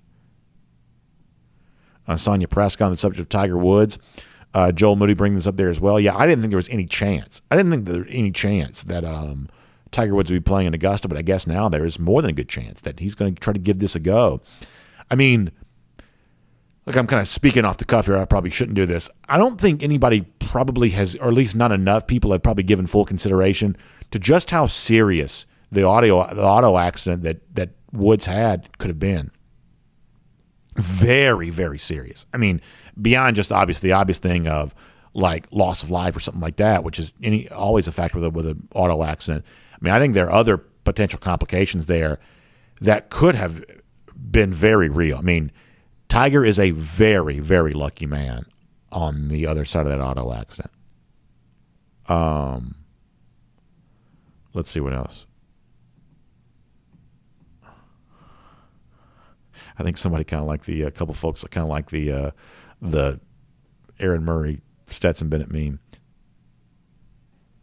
Yeah, Matt Rugavina said that trying to fly a drone is harder than it looks. I don't have any problem believing that. Let's see what else. Oh, somebody on the subject of Brenton Cox. I mean, it doesn't seem like Brenton Cox has been at Florida forever. I mean, it just seems like he's been there forever. And listen, I don't pick on players. I really don't. I just think, like, I'm in my 40s. I have a big media platform. I'm not going to punch down on some player. But doesn't it seem like it's like 8 years in a row that Brenton Cox has been like in the preseason talking about breaking some record? I mean, like, it's just amazing. And like I said, I don't do that. I don't pick on players, even Florida players. It's just not my thing. Some of y'all do that on social media. That's your own business. I just don't do that. But it just feels like for the last 100 years, we've been sitting here doing like preseason conversations, and Brenton Cox is like calling out some record he's going to break at Florida. I just find that to be amazing that we live in Groundhog's Day on that. Ryan Walker says he doesn't think Malik Willis ever got a fair shot at all at Auburn. He says it was political, and now Willis is about to be a first-round pick. And I mean, the comment scrolled too fast for me to read the rest of it. But I will say this, that's not necessarily revisionist history. I mean, there were some people who wanted to see Willis get more of a shot at Auburn at the time. And some of that's like Atlanta area bias because Willis is from Roswell, and so, folks from your community you kind of stick together with sometimes. And so maybe some of the stuff we were hearing about Malik at the time was just from some of that like North Fulton community, people who kind of live in this area or whatever else. But there were definitely some people who would have told you at the time that Willis just was not getting his shot. And I don't know that I necessarily took all that seriously at the time. I mean, part of me was thinking that was probably overstated, but as it turns out, it's not. As it turns out, that's not the case. Daniel Aldridge on the subject of how long Brenton seems like they've been at Florida. Yeah, I've been there for a while. Of course, not to be outdone, William Poole. I mean, Poole, who met with reporters yesterday, I thought he had some good stuff to say. Connor Riley had a good story about Poole up at DawgNation.com. Y'all, he was a 2017 signee. 2017 signee. My daughter will be in the second grade next year. She was 2 when William Poole signed to Georgia. Like that's a long time. That is a long time.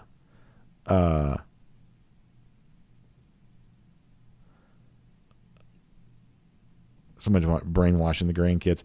Ryan Walker also mentioned E.J. Lightsey. Yeah, I don't have a new update on that, but I believe there is a new update that exists. So I'll try to find that out, Ryan. I don't know that. That's also one of those stories that I was just kind of behind on the entire time because it happened while I was on vacation. It was so scary. I mean, obviously it's scary no matter what. But when you hear about something like that secondhand while being somewhat limited in terms of just technology and being able to connect with people, and I heard the Lightsey story, it was horrifying. And it's no less horrifying learning more about it. But it sounds like it may be a positive update, but I don't have a ton of new on that, although I do believe there is some new stuff that's out there. Pete Williams on the subject of Charlie Woods. First of all, I like golf a lot, so I kind of noticed this, but young people have good-looking swings. Like young people just in general. Like I go, like if you're walking across a driving range or something, like the younger people always have these like really nice turns. A lot of flexibility, guys, sometimes especially the gals, because they, really are, sometimes have that ability to really get that big turn, that big finish, that big follow through. So I'm always kind of impressed with young people's swings anyway. I think the game of golf is just getting younger and younger and younger in terms of the elite level of play. But Charlie Woods really is something special. I don't know what it adds up to in terms of, does he end up being like Tiger Woods Jr.? I don't know about that. Sometimes when you have so much given to you so early, it can be hard to overcome that as a, stepping stone towards greatness. But in terms of the look, he has definitely got the look. Bill Kelly says they have limber spines. There's also that hip movement too. It's like that ability to, this is one thing that I can't do. I just got too much, in the midsection here, the bread, I got too much in the bread basket. But that thing where you really get those hips all the way around and get that, chest pointing towards the target. That's one of the keys to a good golf swing, and a lot of these young people can just do that. Joel Moody says my golf swing is shorter than John Rahm's. I promise we won't talk golf all the time, but I actually like a short golf swing. Like the one thing I've kind of come to the realization of is that golf swings work better based on your build, and there are certain builds that make sense for shorter swings. Like for instance, Rahm, is kind of, in my mind, a little bit shorter arms, shorter legs. A nice short compact swing works really well. I have pretty long arms. And so like I've tried to do like a shorter golf swing, kind of like more compact swing. And, I think that doesn't really work for every build necessarily. Now I haven't quite found the swing that works for me yet, but the kinds of swings that I like to watch on television probably don't make the most sense for my body type. But I promise we won't do much more golf than that. Let's see what else. Let's go to YouTube. And I hope all of you are doing great.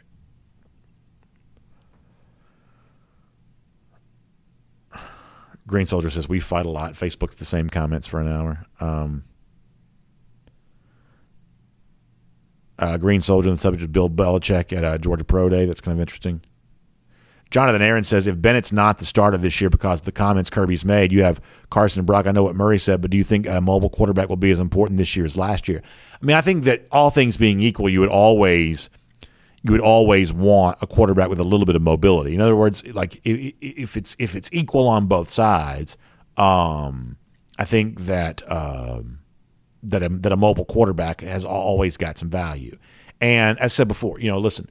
Mike obviously feels very strongly about what Kirby said about Bennett.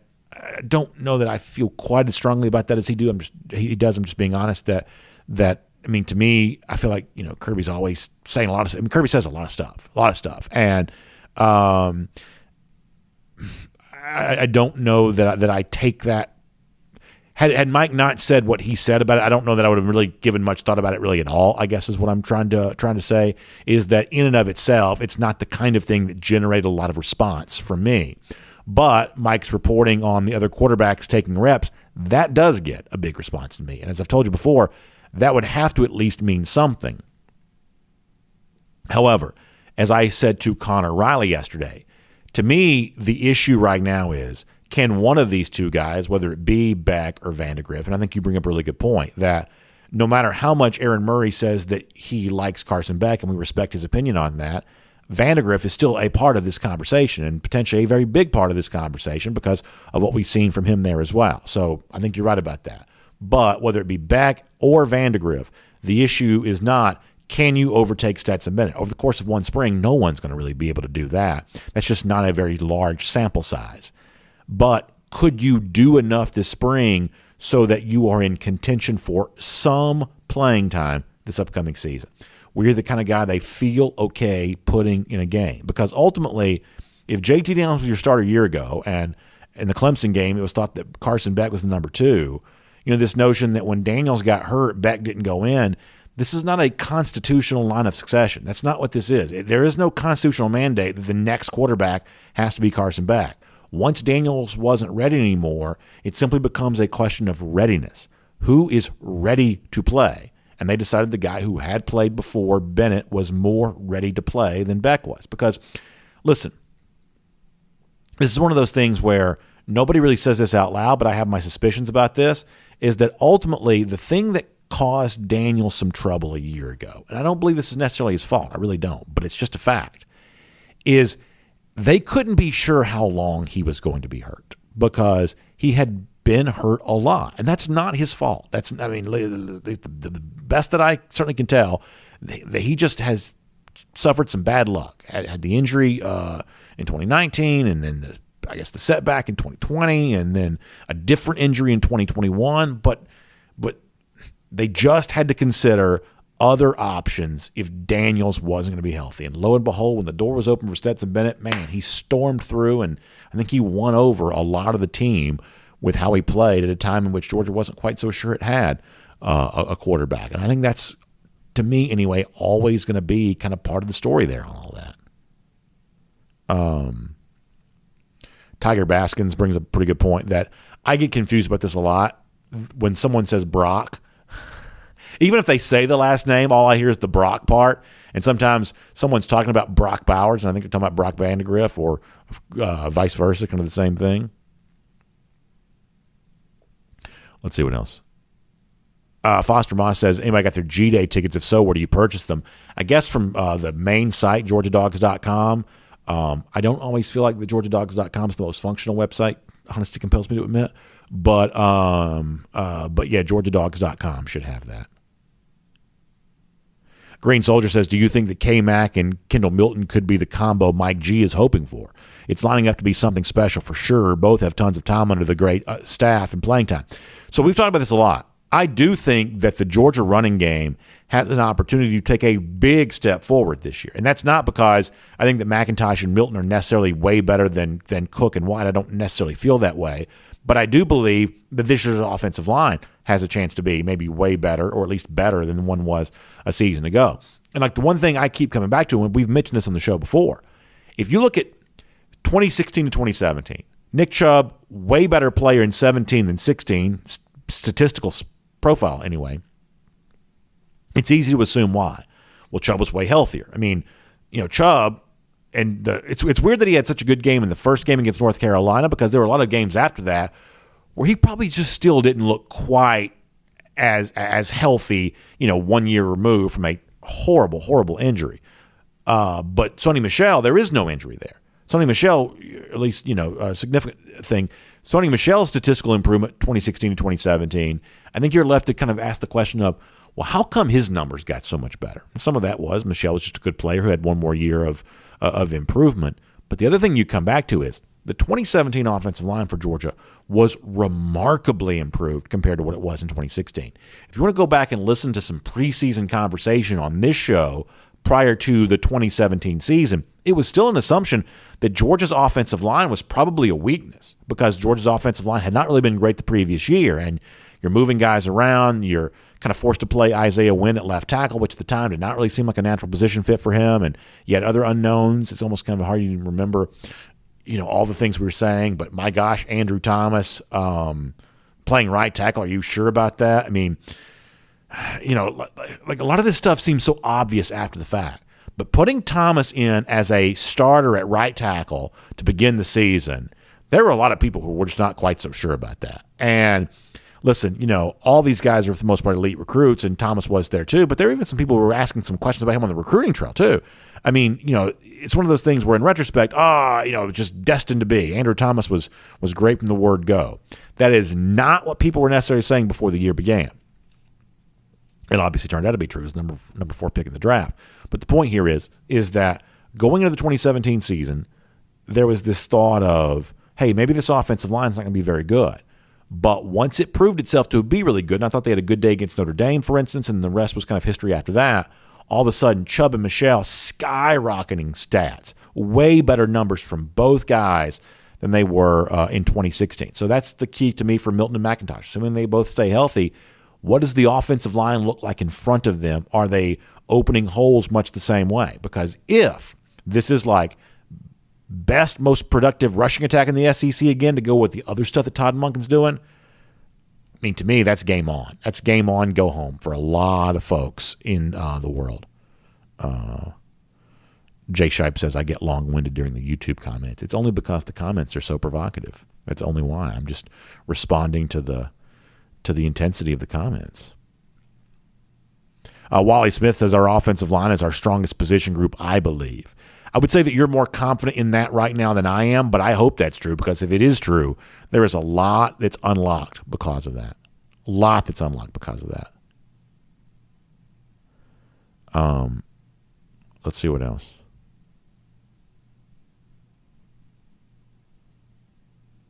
Let me go over to DawgNation.com for a moment. Rob Dog says, would I wear an orange UGA coat? I don't think so. I've never liked orange very much for the obvious reasons. Stephen Venanzi, good to see him in the comment section today. Always great to be able to see that. Jordan Bowman talking up his Clemson Tigers in here. You enjoy that. Yeah, we'll see Georgia and Clemson on the field together again here coming up pretty soon, too. A lot of dates coming with those. Jacob Yarborough on DawgNation.com, excited to see both Broderick Jones and Amarius Mims emerge this year.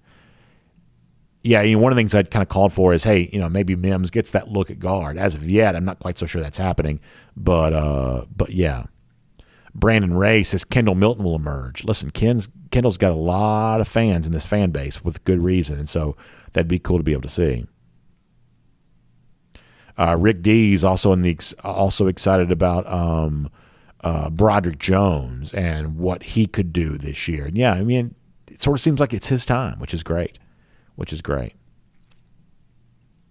Dan Carl says Edwards is my surprise player. That's Dejon Edwards. And I think that's a pretty good pick on that. I mean, I'll invite you to go back and think about what Kendall Milton said about Dejon Edwards last week. We played it on the show on Friday. And so if you think about the 2017 template, this is what Green Soldier asked about a moment ago. Chubb, Michelle, the number 3 running back at that time was the freshman DeAndre Swift. And so I think some people have been thinking, okay, well, maybe it's Branson Robinson in the Swift role here for this upcoming season. But I think that Dejon Edwards, in terms of pecking order of number of carries, as Kendall Milton said, I think he's pretty tough to beat out on that. So as good as I think that Branson can be, you got to go a little ways to be better than Dejon Edwards. Let's see what else.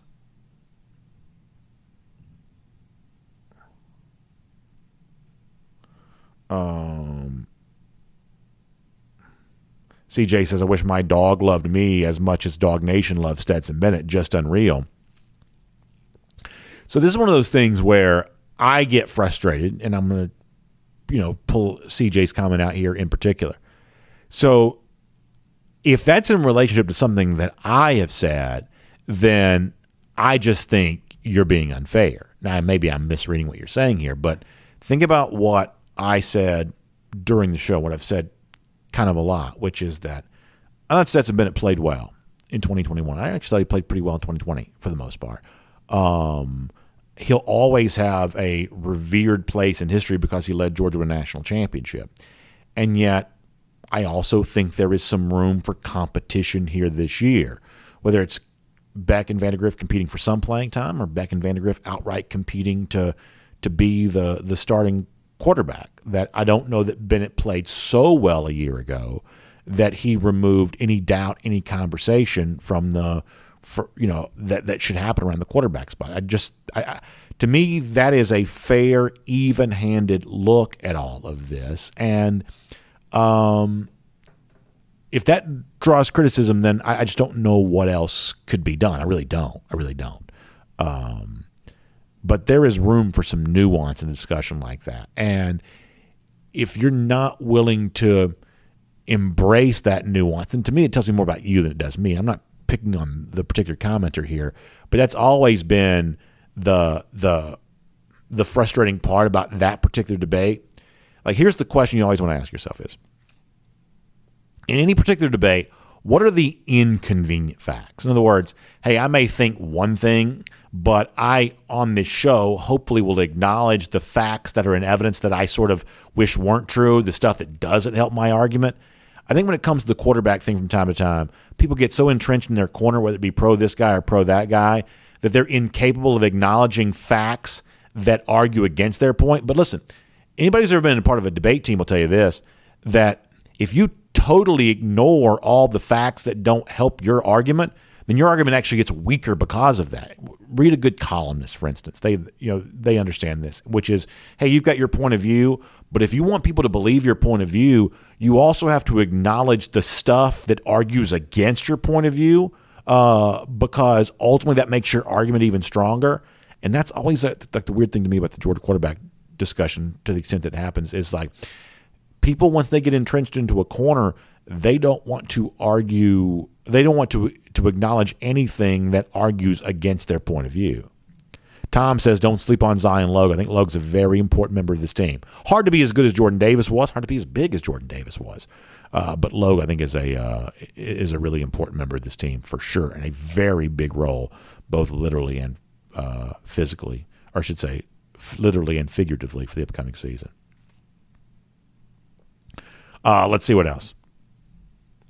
Kent Holcomb says, I love Stetson Bennett and Buck Belue, both national championship quarterbacks. Yeah, the great Buck Belue. We're big fans of his, and good. I consider Buck a good friend. Let's see.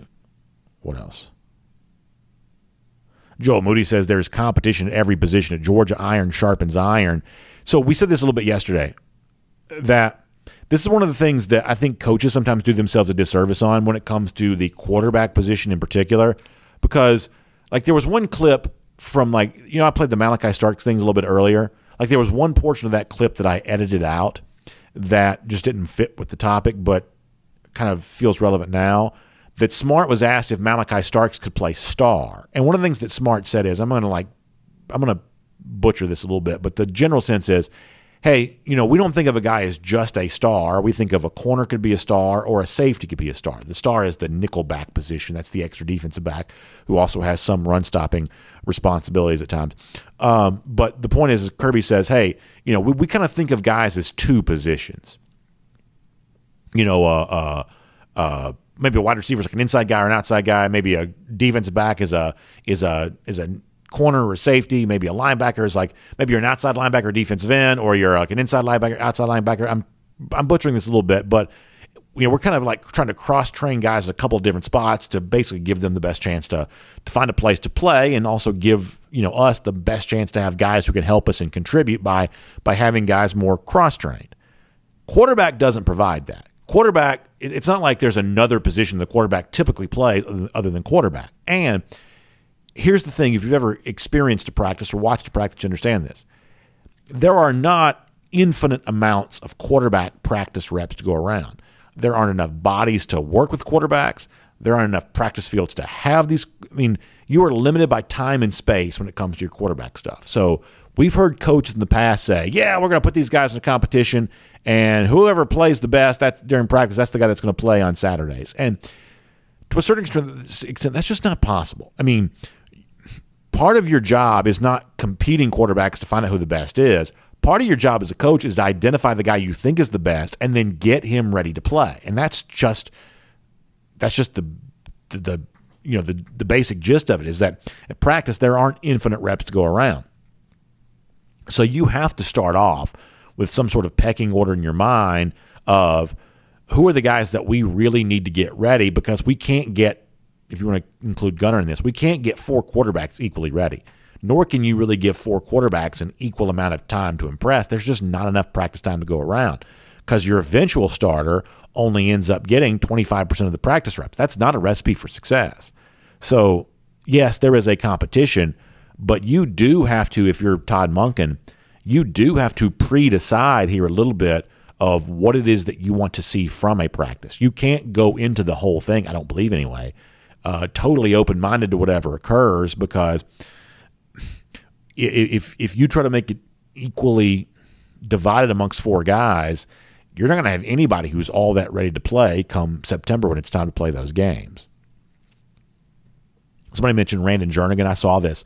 So Jernigan's a very fast baseball player. I don't know that he's necessarily playing a ton for the Diamond Dogs right now, but a very fast guy. In fact, if you ever listen to the radio broadcast, I believe our buddy Jeff Dancer calls him Running Randon Jernigan. That's always been kind of his nickname. He's a fast dude. And there was a tweet the other day that I guess Jernigan's practicing with the football team right now, which is kind of cool because he's a pretty good athlete, I think. I don't know what that adds up to, but kind of cool. Sandy Price says you were always a play away from needing your backup quarterback. That's certainly true. And that's why you see the number 2 quarterback get, more reps than the number 3. If you got 4 quarterbacks, assume the 4th is your scout team quarterback. The number 2 quarterback is going to be getting some number 2 reps. But in a typical fall practice, at least based on my understanding, I'm not quite so sure how many reps that number 3 quarterback's really getting there at that point in time. So that's kind of the deal. Let's see what else.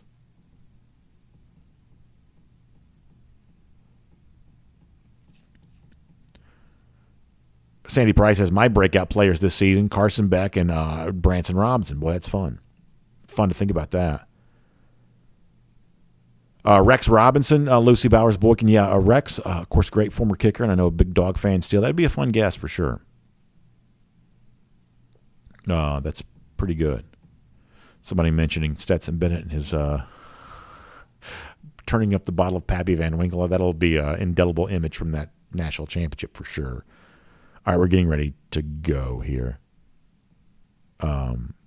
Chris Free says, don't sleep on Gunnar Stockton. Listen, I think that Gunnar's a great prospect, and I liked a lot of what I saw from Gunnar throughout his high school career.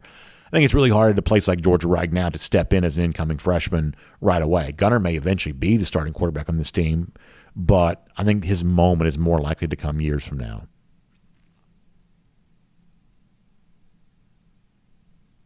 Keith Volt says, I haven't heard the dumb coach thing until today. Where'd that come from? What is the dumb coach thing? I don't know what that is. What is that, Keith? All right, let's go back over to YouTube one more time. We'll get ready to leave.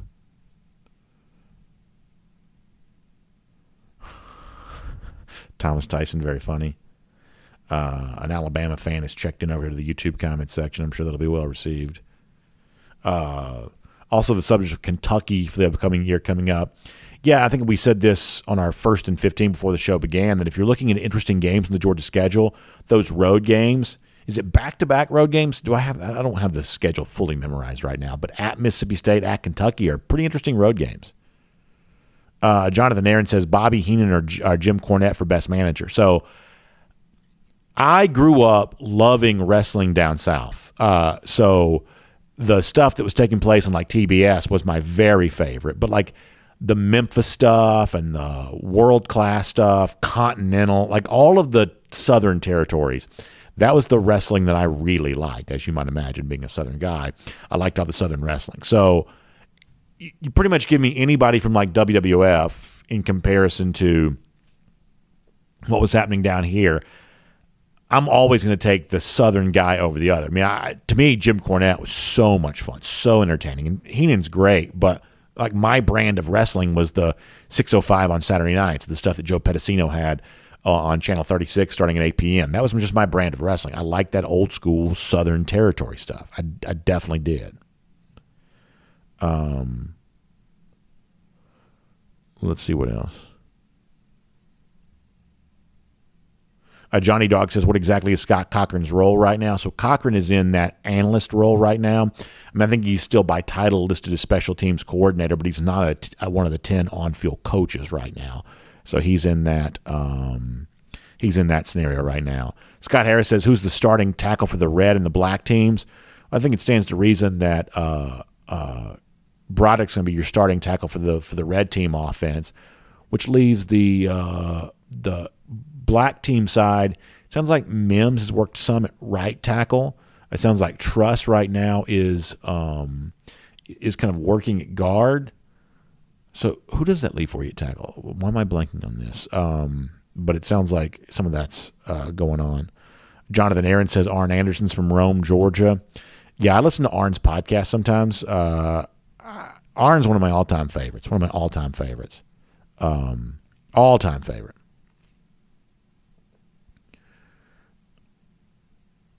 DSA1 asking about Nick Saban, how long he's going to coach. So here's kind of my crackpot opinion. We've seen a lot of great quarterbacks kind of gravitate towards Alabama. If, Arch is about to take a visit to Alabama. I've already said that Arch Manning's kind of a bellwether recruit in a lot of ways. I believe that as the Manning recruitment progresses, if Alabama falls out of that recruitment, I think the assumption you have to make is you don't have to make this. This is the assumption that I am making. I think if Bama falls to the wayside in Arch Manning's recruitment, that might be a little bit of an indicator that the Manning family views Nick Saban as more of a short-term coach than a long-term coach. Saban's 70, but he's a young 70, but nothing lasts forever. And after this visit coming up in April, if we don't see Alabama making a strong push to get Manning, to me that might be an indicator that the Manning family does not view Nick Saban as a long-term proposition there in Tuscaloosa.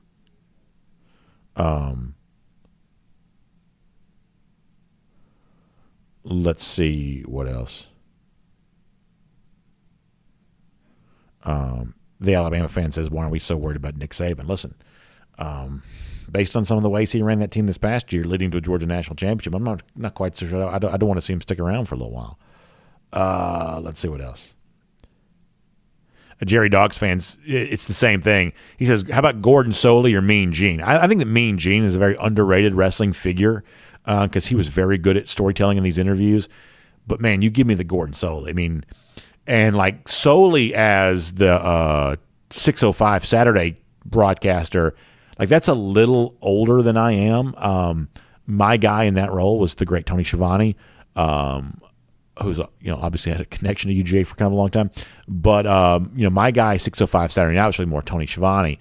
When I was coming of age, Gordon Soley was calling the Continental territory coming out of Alabama.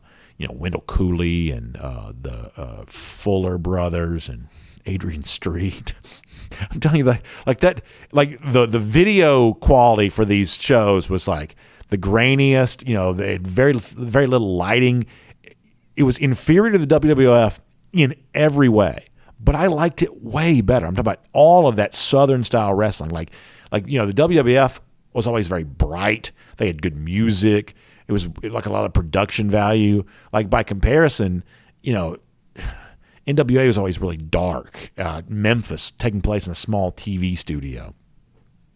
I just loved it. I loved all that like gritty, small scale, low production value. I just loved all that stuff because you just never knew what was going to happen.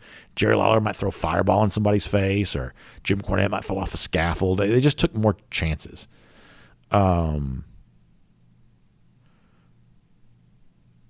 Let's see what else. All right, we got to go. All right. Good stuff. Thanks for being here. Appreciate you being a part of what we're doing here now.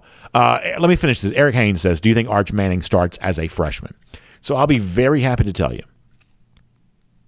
that I am not quite so sure how to evaluate Manning or how to listen to other people's evaluation of Manning and separate the fact that he is Arch Manning, biggest last name that the quarterback position can possibly have. So is Manning a way better prospect than the guys who have been on the Georgia roster if we compare it to just Georgia guys here for a little bit? Or we mentioned Alabama and Manning a moment ago. Is he a better prospect than Bryce Young? Because Bryce Young didn't start as a freshman. I have to say that I am a little bit curious of how much of the Manning phenomenon is about this is a truly generational talent at the quarterback position, or how much of the Manning phenomenon is about this is a very good quarterback prospect who also happens to have the most famous last name any quarterback can have. So, yeah, I admit that. All right, good stuff. Thank you very much. Hope you all have a great day. Jay Shipe says that the NWA rap group is better than the NWA wrestling organization. I'm not quite as well versed in the was it Ice Cube and Flavor Flav? Was he in I know Ice Cube was. The rest of them I'm not quite as well versed in. But the NWA wrestling I could talk about all day. So good stuff. Appreciate you being here. And we will see you tomorrow for R.S. Andrews Cool Down. Make sure you check them out online, rsandrews.com, for your air conditioning, heating, plumbing, electric needs. They'll show up on time. They'll do the work that's promised. The price is promised. If your water heater goes out, in many cases, R.S. Andrews can replace it for you the same day. So check them out on that. And also check out the Atlanta Journal-Constitution online at ajc.com. A lot of really good stuff going on there that you can follow. Arthur Blank speaking out on the situation with the Falcons right now as they, try to pick up the pieces after the Matt Ryan trade. Michael Cunningham's had a good column there on that. And he kind of points the finger at Blank on that a bit, which is kind of interesting.